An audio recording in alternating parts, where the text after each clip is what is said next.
Good morning students. आज मैं आपको कृतिका का पार्ट 2 जॉर्ज पंचम की नाक पढ़ाऊंगी, जिसके लेखक कमलेश्वर जी हैं।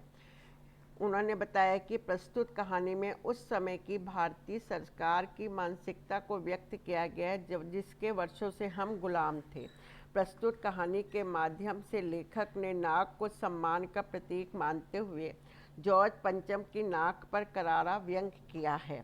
जॉर्ज पंचम की नाक कटना अपमान था। नाक का कटना जहां ब्रिटिश समाज की इज्जत धूल में मिलने की निशानी है, वहीं दूसरी तरफ भारत के लिए भी खतरे की बात है। इस पाठ से यह पता चलता है कि हमारे देश का छोटा बच्चा भी देश के लिए यदि शहीद हो जाता है तो उसको इतना इज्जत और सम्मान मिलता है। फिर देशभक्त और नेताओं के सम्मान की बात ही कुछ और है। इस बात का भी ज्ञान होता है कि हमारे देश में विदेशी शासन करते थे, परंतु भारतीयों के हृदय पर नहीं। यहाँ पे बताया गया कि हमारे देश में विदेशी सरकार जो थी शासन कर रही थी, पर वो भारतवासियों के हृदय में नहीं कर रही थी। शायद यही कारण है कि नाक लगाने के बाद वातावरण में उदासी छाई सी गई थी। इसमें बताया गया है कि एलिजाबेथ, जो इंग्लैंड की महारानी होती है, भारत आने पर अपने हिंदुस्तानियों ने अपने काम काज छोड़कर उनके आगमन की तैयारी की और स्वागत में संपूर्ण सरकारी तंत्र लग गया। सरकारी कर्मचारी जितने थे, जब रानी एलिजाबेथ भारत आ रही थी उस समय वह पूरा लग जाता है और जॉर्ज पंचम की टूटी नाक लगाने के लिए अपनी नाक काटने को तत्पर दिखाई देता है। इस प्रकार का व्यंग इसमें किया गया है। पहले इसके शब्द अर्थ बताती हूँ मैं।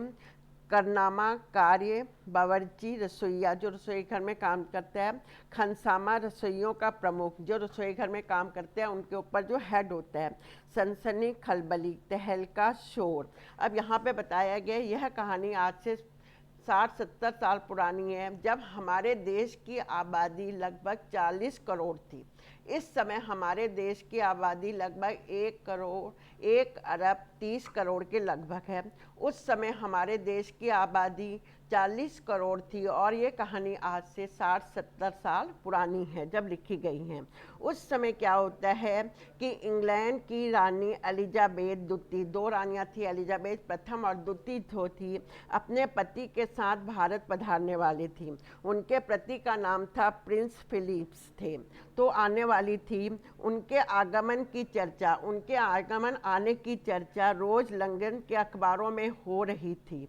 लंदन के अखबारों में रोज उनके आने की चर्चा हो रही थी।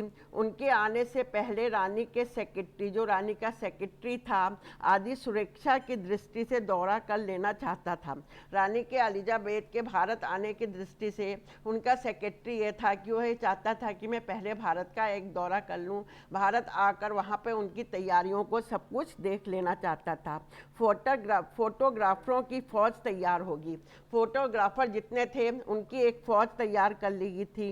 इंग्लैंड के अखबारों में जो खबरें छपती थी, इंग्लैंड के अखबारों में जो भी खबर छपती थी, दूसरे दिन क्या हो जाता था, वे खबरें दूसरे दिन भारत के अखबारों में नज़र आती थी। वो खबरें दूसरे दिन, आजकल तो मीडिया बहुत फास्ट है, आज से आपको बता रही 60-70 साल पहले की बात है, जो खबरें वहाँ पहले दिन इंग्लैंड के अखबारों में छपती थी वो दूसरे दिन भारत के अखबारों में छप जाती थी। रानी ने हल्के रंग का एक सूट बनवाया। रानी ने भारत, नेपाल और पाकिस्तान के दौरे पर आना था, हिंदुस्तान, पाकिस्तान, नेपाल के दौरे पर आना था। इसके लिए रानी ने क्या करते हैं कि एक हल्के रंग का सूट बनवाया था, जिसका रेशम कपड़ा हिंदुस्तान से मंगवाया गया था। जिसका रेशमी कपड़ा जो होता है वह उसने हिंदुस्तान से मंगाया था, जिसका खर्चा 400 पाउंड था। उस समय 1 पाउंड $40 के करीब था। इस समय 1 पाउंड की कीमत 98 के करीब है और उस समय वो 400 पाउंड का उनका एक सूट बना था। फिर तो रानी के नौकर, रानी के जितने नौकर थे, बावर्ची जो खाना बनाते थे, खानसा में जो बावर्चियों के ऊपर हेड थे, और अंगरक्षक जो रानी के साथ साथ आगे पीछे रहते थे, पूरी जीवनियाँ अखबारों में छपने लगी। रानी के साथ इतने नौकर आ रहे हैं, बावर्ची आ रहे हैं, खानसामे आ रहे हैं, अंगरक्षक आ रहे हैं, यहाँ तक का कि शाही महल के कुत्तों, शाही महल में जो कुत्ते थे उनकी तस्वीरें भी अखबारों में छप रही थी। इस तरह कवि लेखक कहते हैं कि शंख इंग्लैंड में बज रहा था। यहाँ पे उन्होंने बात की है कि जो बातें इंग्लैंड में हो रही थी उसकी गूंज हिंदुस्तान में हो रही थी, वह बातें हिंदुस्तान में गूंज रही थी। राजधानी में तहलका मचा हुआ था, राजधानी में पूरा तहलका मच गया था, राजधानी को तरह तरह से सजाया जा रहा था और देखते ही देखते दिल्ली की काया पलट होने लगी थी। दिल्ली को बिल्कुल भी पलट गया था, दिल्ली को सुंदर ढंग से सजा दिया गया था। इस पहरे के पहले मैं आपको अब 2 क्वेश्चन बताती हूँ। रानी एलिजाबेथ के दर्जी की परेशानी का क्या कारण था? उसकी परेशानी को आप किस तरह तर्क संग कहलाएंगे? देखो, रानी एलिजाबेथ की दर्जी की परेशानी का क्या कारण था? ये कारण था कि दर्जी रानी एलिजाबेथ के दौरे से परिचित था। रानी पाक, भारत और नेपाल का दौरा करेंगी तो उस देश के अनुकूल वेश धारण करेंगी। इसलिए क्योंकि रानी एलिजाबेथ इंग्लैंड से आ रही थी, वहाँ का उनका पहनावा अलग था। उन्होंने भारत, पाक और नेपाल आना था और यहाँ का पहनावा अलग था, इसलिए वह यहाँ के अनुकूल ही क्या करना चाहती थी, वेश धारण करना चाहती थी। दर्जी परेशान था कि कौन कौन से देश में कैसी कैसी ड्रेस पहनेंगी। इस बात की दर्जी को कोई जानकारी नहीं थी, ना ही कोई निर्देश था। उसकी चिंता अवश्य विचारणीय थी, उसकी चिंता पर विचार करने की बात थी। प्रशंसा की कामना हर व्यक्ति को होती है। उसने सोचा जितना अच्छा वेश होगा उतनी ही मेरी ख्याति होगी। दर्जी ने सोचा कि मैं जितनी अच्छी ड्रेस बनाऊंगा उतनी ही अधिक मेरी प्रशंसा होगी और मेरी तारीफ करेंगे। इस तरह उसकी चिंता उचित थी। दूसरा, और देखते ही देखते नई दिल्ली की काया पलट होने लगी। नई दिल्ली की काया पलटने के लिए क्या क्या प्रयत्न किए गए होंगे? रानी एलिजाबेथ के स्वागत में नई दिल्ली की काया पलट के लिए निम्नलिखित प्रयत्न किए गए थे। पहला, सरकारी भवनों की साफ सफाई तथा रंग रोशन कर उन्हें चमकाया गया था। सरकारी भवनों को उनकी साफ सफाई कर दी थी, उन पर रंग रोशन करवा दिया था और उन भवनों को चमका दिया गया था।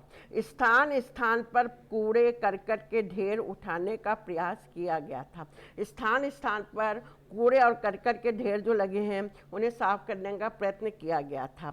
रानी की नगर कहीं झोपड़ी झुग्गी बस्तियों पर न पड़ जाए, यह सोचकर उन्हें वहां से हटा दिया गया था। चौथा, सड़कों को साफ सुथरा कर सजाया गया था और जगह जगह पर बैनर लगवा दिए गए थे।